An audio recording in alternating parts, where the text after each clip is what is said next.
is not happy with me right now. Can you hear her barking? Bear. Bear.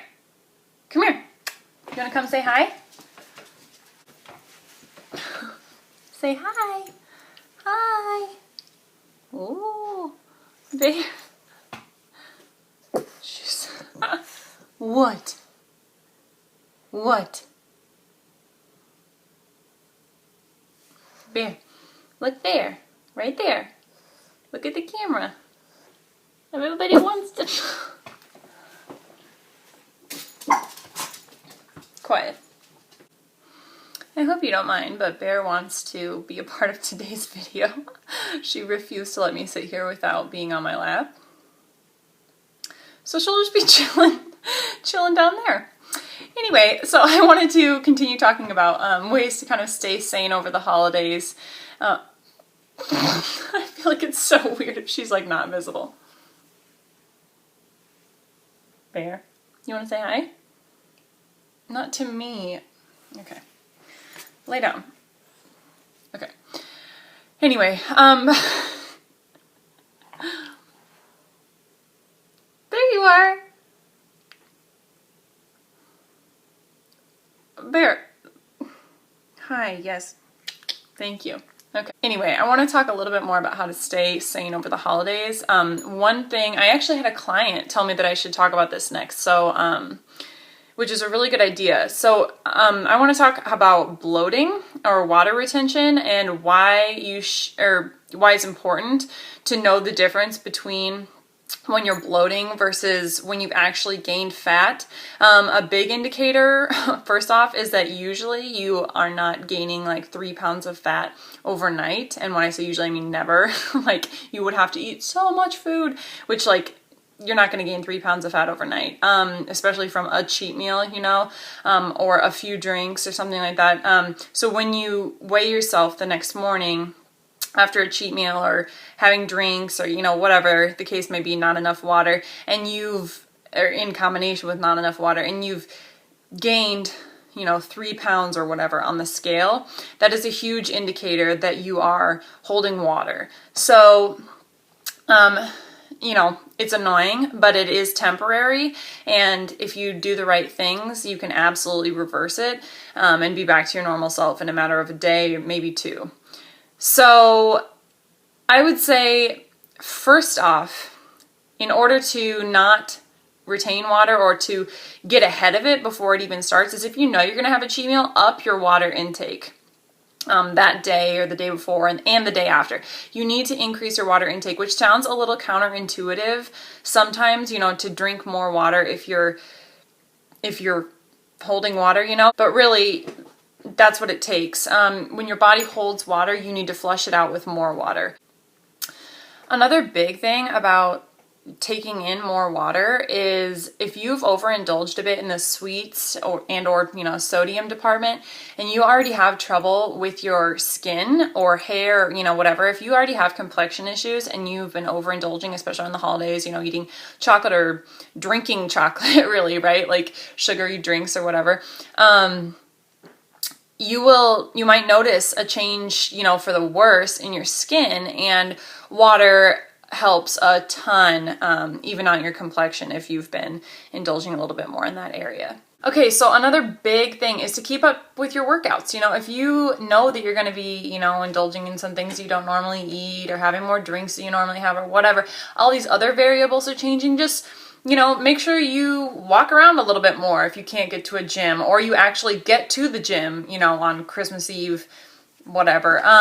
And it doesn't have to be anything intense, and I'm not saying that there's anything wrong with missing a few workouts to spend more time with family at all, because I'm that person. You know, as I talked about around Thanksgiving, I took more days off that week than I have in a long time. But honestly, sweating is a great way to rid your body of the sodium that you're holding, right, when you're retaining water. Have you ever wondered, like, why your sweat tastes salty? Like if you like are sweating and it gets into your mouth or something and it tastes salty, that's because you're sweating out sodium. I mean, literally, it's coming out of your pores when you sweat. So, you know, get your sweat on, essentially. There's nothing wrong with, you know, exercising around the holidays, and which I, you know, talked about in my last video and everything. There's also nothing wrong with, you know, taking some time off. But if you are worried about it, that, you know, keeping up with your workouts and just, you know, or sitting in the sauna, honestly, it doesn't even have to be, you know, going for this hour-long workout. You can honestly go and sit in the sauna. It's relaxing. You might be able to get some family members to join you that wouldn't otherwise go and work out. So this is the one that a lot of people don't like to hear, but if you're already retaining water and feeling bloated, then alcohol is not your friend. And the reason is because alcohol is a diuretic, and diuretics essentially cause you to excrete more, you know, like go to the bathroom more. And if you are peeing more often, you're getting rid of water, and more water than that alcoholic beverage actually supplies you with sometimes. So it's dehydrating you while you're drinking that, which can be a false sense of hydration because you're having a drink, right? So you're getting more and more dehydrated the more alcohol that you drink, which puts your body in a dehydrated state. And anytime that your body is dehydrated, it tends to hold on to all the water that it can get, right? Because it's like, ugh, I need more water. So any water that I can get, I'm going to hold on to.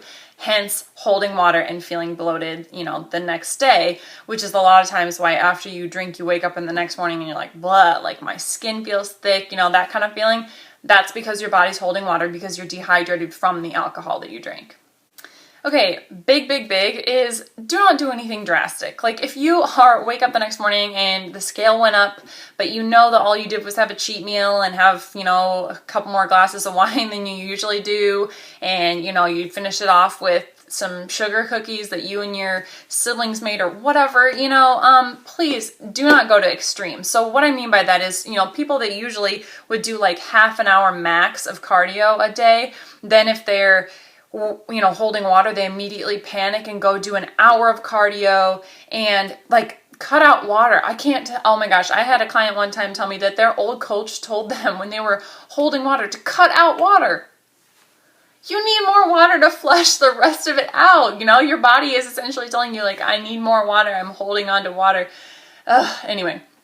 Don't cut out water. Don't go to extremes with don't cut out food groups that you don't usually cut out because you're just throwing, you know, more curveballs at your body.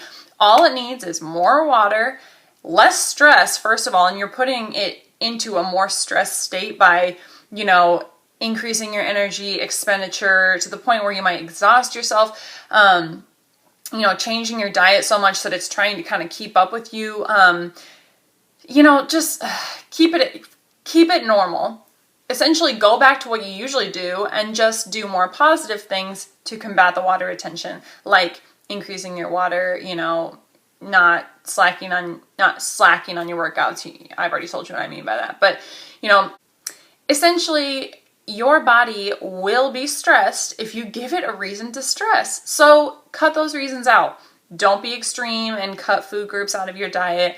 Don't, you know, limit your water intake, and I've explained, you know, why not to do that, but I know that's a common misconception. Get more sleep, you know, essentially relax. Really what you need to do is de-stress and relax and allow your body that time to recover. So when your body is stressed, it raises your cortisol levels. Cortisol is a hormone and it's been called the stress hormone. And wouldn't you know it, cortisol leads to more water retention. You know, there are studies out there about this, and I don't have the numbers or data right now off the top of my head, but I've read many articles related to cortisol in my both of my majors, psychology and health and human physiology. But anyway, cortisol, not your friend when you're trying to lose weight. I mean, that's been proven over and over again, right? And also, it's called the stress hormone for a reason. You're going to feel more stress. It's going to make it harder for you to, you know, put your energy into better things like spending time with your family around the holidays. So do what you can to de-stress. Don't go to extremes with your diet. Just do things as you normally would. Increase that water.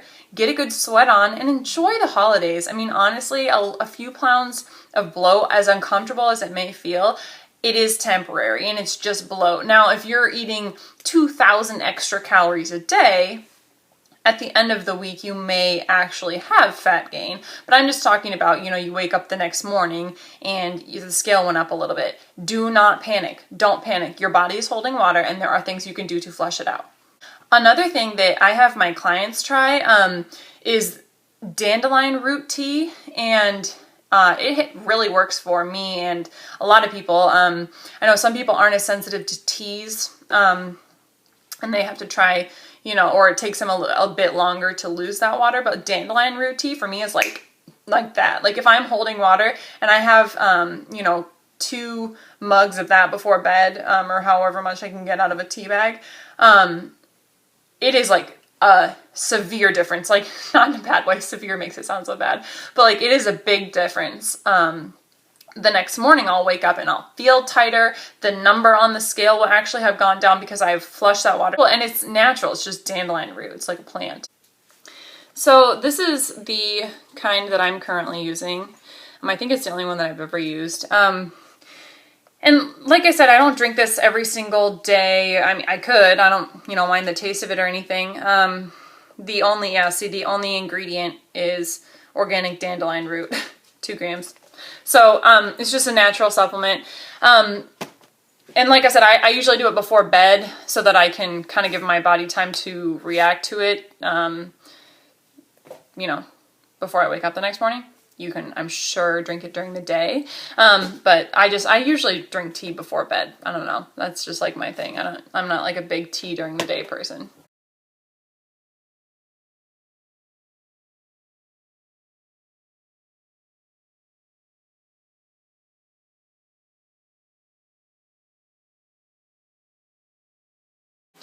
Speaking of things that are holding water, it is like so rainy here. Like, I mean, the Pacific Northwest, right?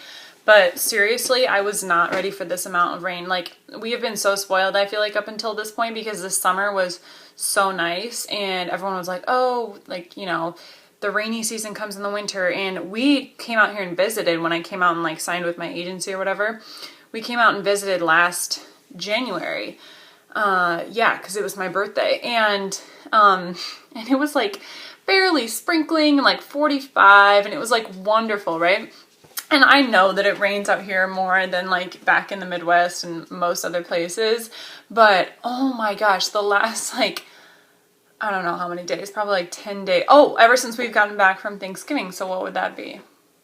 Yeah, that would be like 10 days. Anyway, it's been like raining like almost nonstop. I think one day it like stopped and everyone was like, what? That wasn't supposed to happen. So we have to take Bear out, and that's like hell.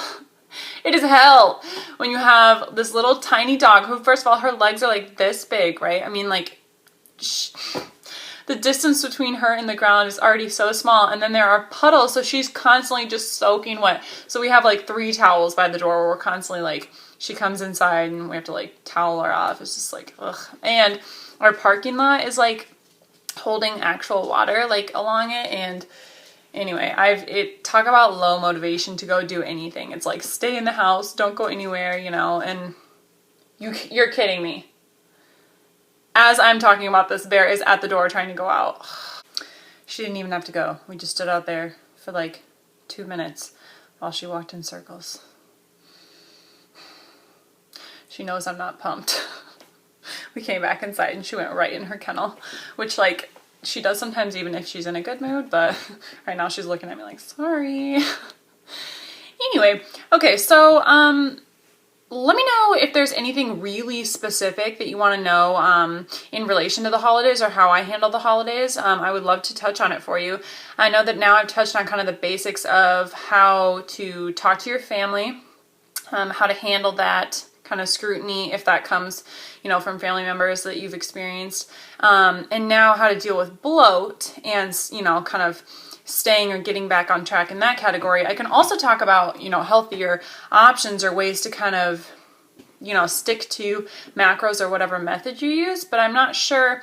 It's not that I don't promote that, and I think that, there are times when you can just, say no to something to save room for something later, or, save numbers for something later. But I just don't know how many people are really interested in that versus kind of like surviving or like getting back on track later. So let me know what you would like to see, and I will do that for the next series in this video. And yeah, I'll talk to you guys soon.